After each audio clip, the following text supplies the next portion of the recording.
तो बड़ी खबरों का सिलसिला शुरू करें उससे पहले एक बड़ी खबर रायपुर से, राजधानी से आपको बता रही हैं।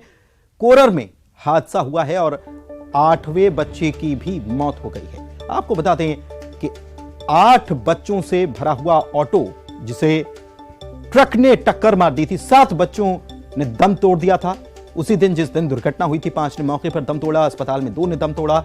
8वें बच्चे का इलाज चल रहा था लेकिन दुखद खबर यह आई कि इस बच्चे को भी बचाया नहीं जा सका। इलाज के दौरान मैकाहारा में बच्चे की जान चली गई। घायल हालत में उसे भर्ती किया गया था। कोरर में दर्दनाक सड़क हादसा पेश आया था और पहले 7 बच्चों की मौत हुई थी। इसके बाद 8 बच्चे जो सवार थे उनमें 8वें बच्चे का इलाज चल रहा था, लेकिन उस बच्चे को भी बचाया नहीं जा सका। दुखद खबर आपको बता रहे हैं छत्तीसगढ़ से।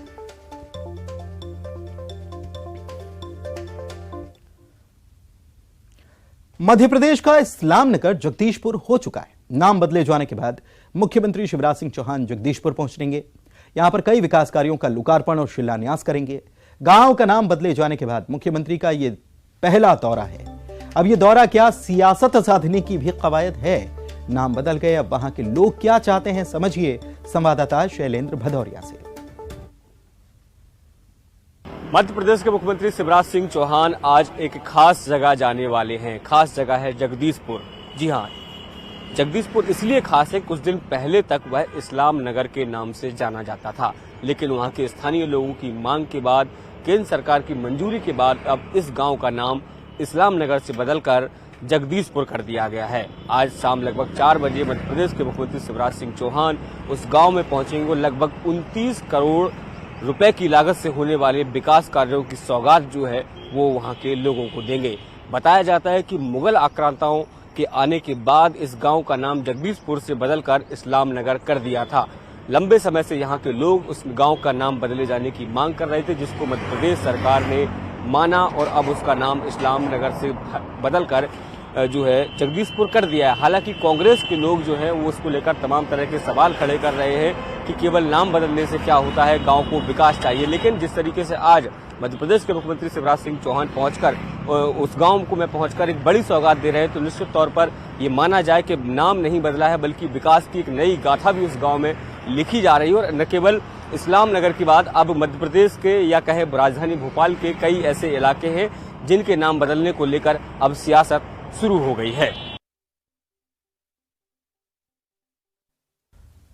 मध्य प्रदेश में इसी साल होने वाले चुनाव में महिला वोटर्स निर्णायक साबित होने वाली है। आधी आबादी कहा जाता है भाई, लिहाजा इन वोटर्स को साधने के लिए हर तरफ से कवायद शुरू हो चुकी है।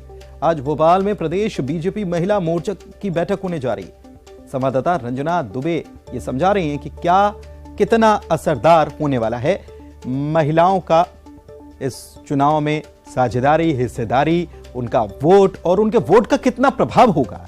चुनाव में जीत दर्ज करने के लिए हर एक वर्ग का वोट मायने रखता है और ऐसे में प्रदेश की आधी आबादी वाली महिलाओं के वोट किसी के लिए जीत हार के लिए काफी होते हैं।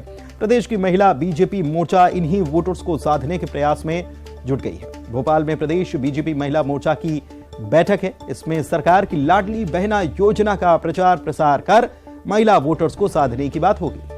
महिला दिवस से इस योजना की शुरुआत होने जा रही है। योजना को लेकर बीजेपी महिला कार्यकर्ता घर घर जाने वाली है। मध्य प्रदेश में चुनावों में महिला वोटर्स निर्णायक साबित होगी, इसलिए चुनावों से पहले पार्टियां महिला वोटर्स को साधने की कवायद में जुट गई हैं। भारतीय जनता पार्टी की महिला मोर्चा की विंग की आज बैठक होने वाली है और इसमें लाडली बहना योजना की ब्रांडिंग के लिए आज की इस बैठक में रणनीति तय होगी और लाडली बहना योजना की लॉन्चिंग महिला दिवस 8 मार्च से है। इसी दिन से योजना की शुरुआत होने जा रही है और इस योजना के प्रचार प्रसार के लिए महिला मोर्चा की कार्यकर्ताएं घर घर पहुंचेंगी और ये तय है कि मध्य प्रदेश में महिलाओं का वोट प्रतिशत बीते कुछ सालों से लगातार बढ़ रहा है और ये तय है कि महिला वोटर्स जिस भी पार्टी के पाले की तरफ अपना रुख करेंगे उस पार्टी की जीत आसान होगी। और यही वजह है कि अब दोनों ही पार्टियां, चाहे बीजेपी की बात करें, कांग्रेस की बात करें, महिला वोटर्स को साधने के लिए अब जुट गई हैं और कई तरह की योजनाओं के प्रचार प्रसार की तैयारियों को की जा रही है। छत्तीसगढ़ विधानसभा चुनाव से पहले भूपेश बघेल सरकार अंतरिम बजट पेश करने वाली है। 20 फरवरी को सरकार की कैबिनेट मीटिंग होगी, जिसमें चुनाव को देखते हुए बजट पर मंथन होगा। इस मीटिंग के व्यापक मायने बताए जा रहे हैं। 20 फरवरी को भूपेश कैबिनेट की बैठक होगी। मुख्यमंत्री भूपेश बघेल के साथ में ही कैबिनेट के तमाम जो मंत्री हैं वो शामिल होंगे। इस बैठक में अंतरिम बजट को लेकर चर्चा होगी और इसके साथ ही बजट सत्र के पहले चूंकि ये कैबिनेट की बैठक हो रही है, ऐसे में बजट सत्र के तमाम जो मसले हैं उस पर मंथन किया जाएगा। ये जो साल है वो चुनावी साल है और जाहिर तौर पर ये जो बजट है वो एक तरह से कह सकते हैं कि चुनाव के जो नतीजे हैं उसको भी प्रभावित करने वाला हो सकता है। और ये वजह है कि जो राज्य सरकार है वो चाहती है कि इस तरीके से पूरा बजट हो ताकि आम जनता का जो भरोसा है वो सरकार के प्रति और भी ज्यादा बढ़े। हालांकि इसी बजट को लेकर बैठक होगी, इसमें चर्चा भी की जाएगी। इसके साथ ही कांग्रेस का जो राष्ट्रीय महाधिवेशन होने वाला है 24, 25 और 26 फरवरी को, इसको लेकर भी मंथन किया जाएगा। और बजट सत्र के पहले ये जो बैठक है उसमें रणनीति भी बनाई जाएगी कि कैसे जो है विपक्ष को रोका जाए और विपक्ष क्या मसले हैं जिसको उठा सकती है। और बजट सत्र में जब सरकार बजट पेश करेगी उसके बाद में विपक्ष का जवाब किस तरीके से दिया जाए। ये जो कैबिनेट की बैठक है इसमें और भी कई जो मसले हैं जिस पर चर्चा हो सकती है और इसी को लेकर अगर हम बात करें तो तैयारियां भी की जाएगी कि कैसे जो है वो बजट सत्र की जो तमाम चीजें हैं उसको हाईलाइट किया जाए।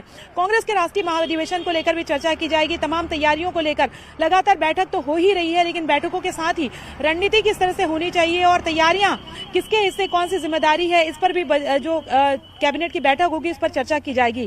कैमरा पर्सन रोहित श्रीवास्तव के साथ ममता लांजेवा, न्यूज 18 छत्तीसगढ़। रायपुर में कांग्रेस का 85वां अधिवेशन होने जा रहा है। 24 से लेकर 26 फरवरी तक चलने वाले अधिवेशन की तैयारियों का जायजा लेने के लिए प्रदेश कांग्रेस प्रभारी कुमारी शैलजा आज रायपुर आएंगी। उनके दौरे के मायने क्या हैं, समझिए हमारे संवाददाता से।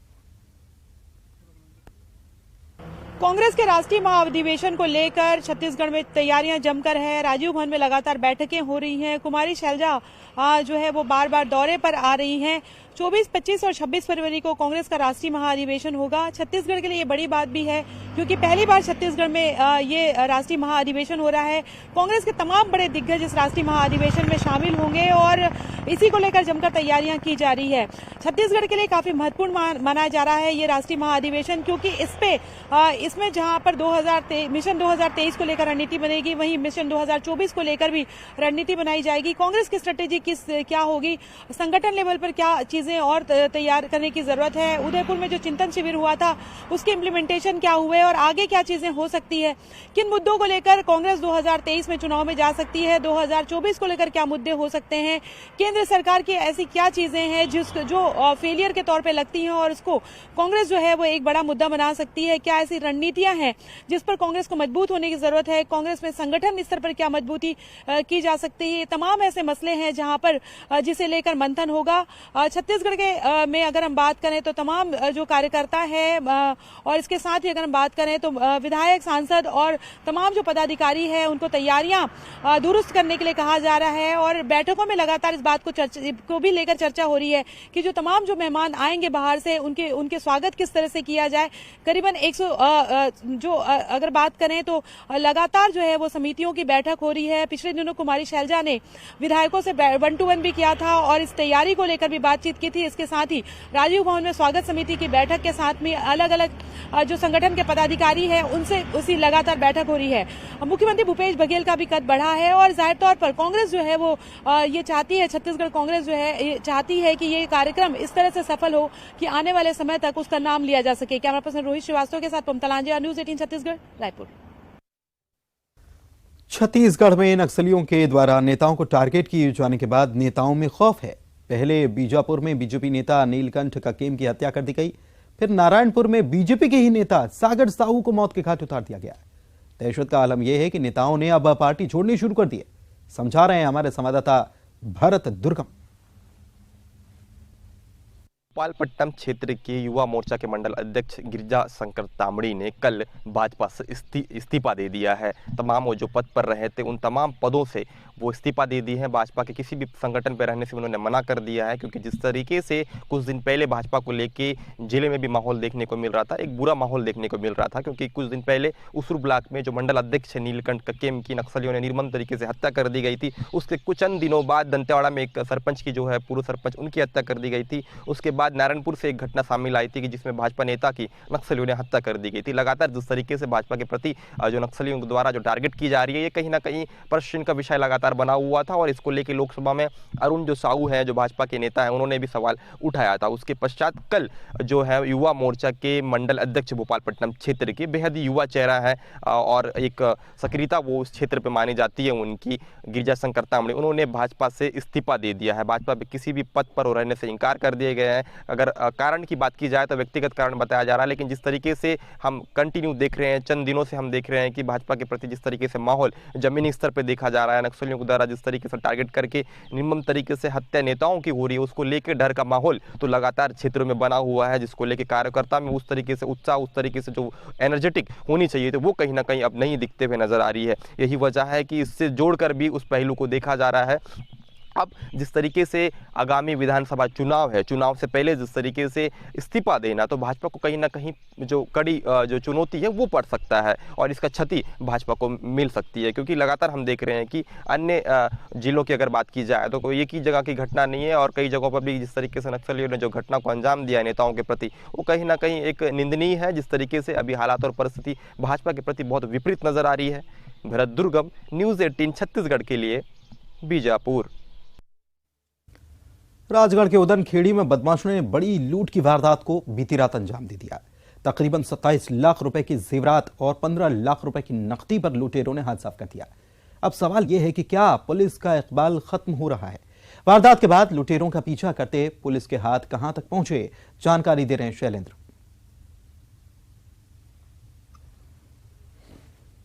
अपराधियों के हौसले बुलंद हैं। कल देर रात एक व्यापारी के घर पर 7 हथियारबंद बदमाशों ने घुसकर बंदूक की नोक पर लाखों रुपए की डकैती कर ली।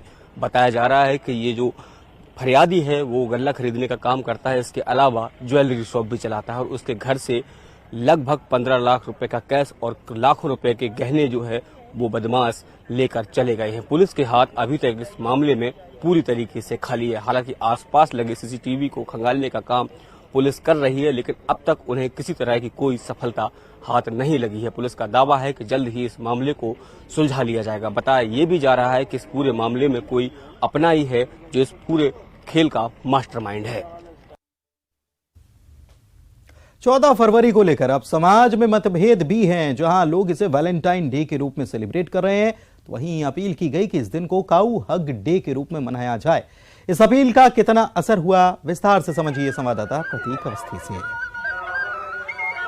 14 फरवरी यानी वैलेंटाइंस डे नहीं बल्कि अब काऊ हग डे, जो कि मध्य प्रदेश पशु संवर्धन एवं गौपालन बोर्ड के उपाध्यक्ष स्वामी अखिलेश्वरन गिरी ने इस प्रकार का आह्वान प्रदेश भर के युवाओं से किया था और ये अपील की थी कि आज वैलेंटाइंस डे, जो कि अब संस्कृति का विषय मध्य प्रदेश में बन चुका है बल्कि पूरे देश में भी बन चुका है, इस लिहाज से इस बात को कहीं न कहीं काटते हुए आज काऊ हग डे या पशुओं से प्रेम का एक संदेश देने की कोशिश की जाए। बहरहाल सुबह दिन की शुरुआत खुद उन्होंने ही काऊ हग डे करते हुए की। उनके आश्रम में मौजूद गौशाला में वे पहुंचे और गौ माता का पूजन किया और उन्हें गले लगाया और उनके साथ पल बिताए। इस बीच उनके इस आह्वान का असर भी देखने को मिला।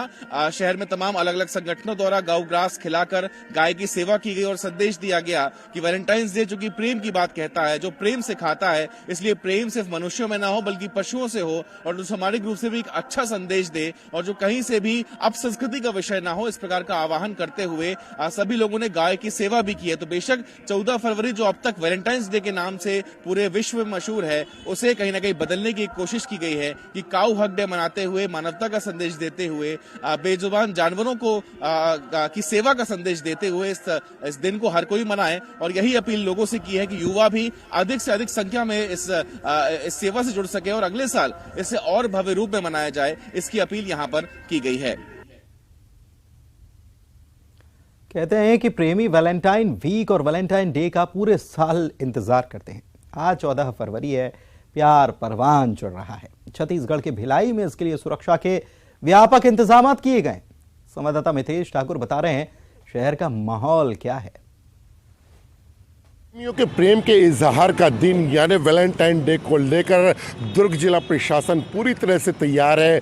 प्रेम के नाम पर कोई अश्लीलता समाज में ना परोसी जाए, इसके लिए दुर्ग जिला प्रशासन, पुलिस प्रशासन ने खास तरह की व्यवस्था की है। इसके तहत संपूर्ण जिले में 500 अधिकारी और जवानों की ड्यूटी लगाई गई है, जो हर शहर में चप्पे चप्पे पर नज़र रखेंगे। खास तौर पर भीड़ भाड़ वाले क्षेत्र जैसे पार्क हैं, रेस्टोरेंट है, मॉल है, सिनेमा घर है, यहाँ पर नज़र रखी जाएगी ताकि जो वैलेंटाइन डे पर अश्लीलता होती है वो अश्लीलता ना फैले और लोग काफ़ी स्वच्छ तरीके से इस पर्व को मना सकें। दूसरी ओर यदि बात किया जाए हिंदूवादी संगठनों की, तो हिंदूवादी संगठनों ने ये साफ तौर पर चेतावनी दी है कि यदि प्रेम के नाम पर कोई अश्लीलता परोसा जाता है तो उसके खिलाफ सख्त कार्रवाई की जाएगी। हिंदूवादी संगठनों के लोग जो है शहर में चप्पे चप्पे पर नज़र रखेंगे, टुकड़ों में बंटकर नज़र रखेंगे और यदि इस तरह की कोई गतिविधियां पाई जाती है तो वे अपने ही तरीके से कार्रवाई करेंगे। तो इस तरह से पुलिस प्रशासन, प्रेमी और हिंदूवादी संगठन तीनों ही वैलेंटाइन डे को लेकर तैयार है। यदि दूसरी बात किया जाए बाजारों की, तो बाजार वैलेंटाइन डे पर गुलजार नजर आ रहे हैं। प्रेमियों के लिए खासतौर पर कलकत्ता से फूल मंगवाए गए हैं और कई गिफ्ट आइटम से संजोए गए हैं बाजारों में। तो इस तरह से वैलेंटाइन डे जो है मनाने के लिए लोग पूरी तरह से तैयार हैं, अपने अपने तरीके से तैयारी कर रहे हैं। उम्मीद यही की जा रही है कि इस पर्व को काफी शांतिपूर्वक तरीके से मनाया जा सकेगा। न्यूज़ 18 छत्तीसगढ़ के लिए दुर्ग से मिथिलेश ठाकुर। बड़ी खबर बता रहे हैं, नक्सलवाद पर केंद्रीय गृह मंत्री ने एक बड़ा बयान दिया है। वामपंथ उग्रवाद बिहार झारखंड में करीब करीब खत्म हो चुका है। छत्तीसगढ़ में सिक्योरिटी वैक्यूम को हमने भरा है। छत्तीसगढ़ में बहुत कम समय में स्थिति सामान्य हो जाएगी, ये उन्होंने कहा है। और यह भी कहा है कि 20 साल में पहली बार हताहत होने वालों की संख्या कम हुई है। हताहत होने वाले सुरक्षाकर्मी और नागरिकों की संख्या में कमी आई है। नक्सलवाद अब 1/3 जिले में रह गया है।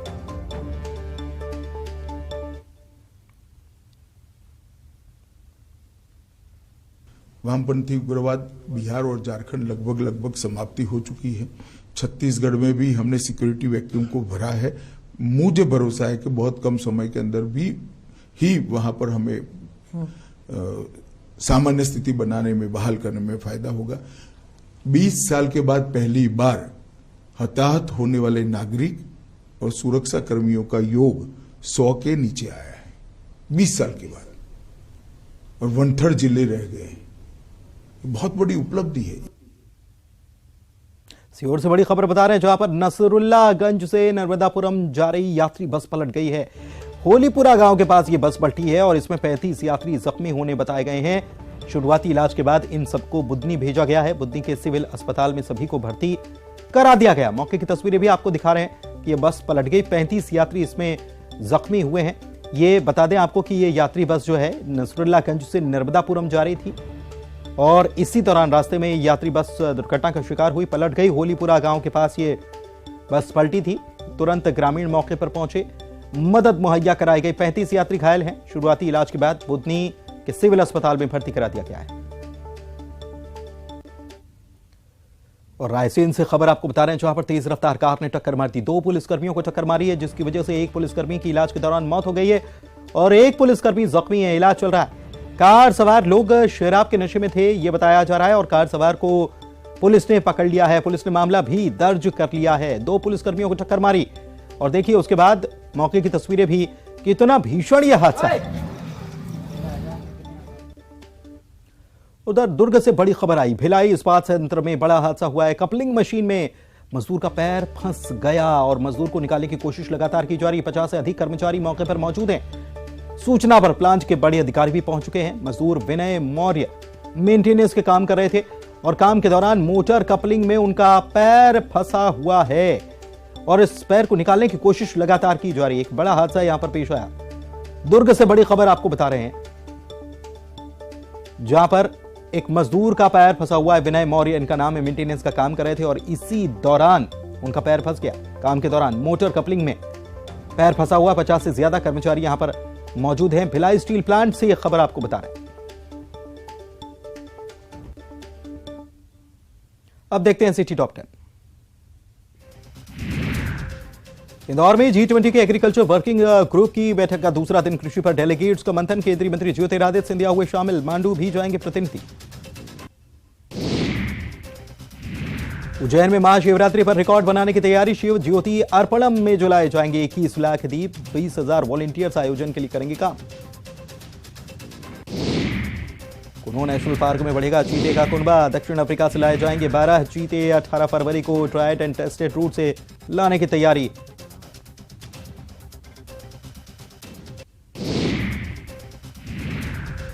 जबलपुर में आज मनाया जा रहा काऊ हक डे। मध्य प्रदेश पशु संवर्धन पशुपालन बोर्ड के उपाध्यक्ष ने गौ माता को लगाया गले और गौ आलिंगन के साथ की दिन की शुरुआत।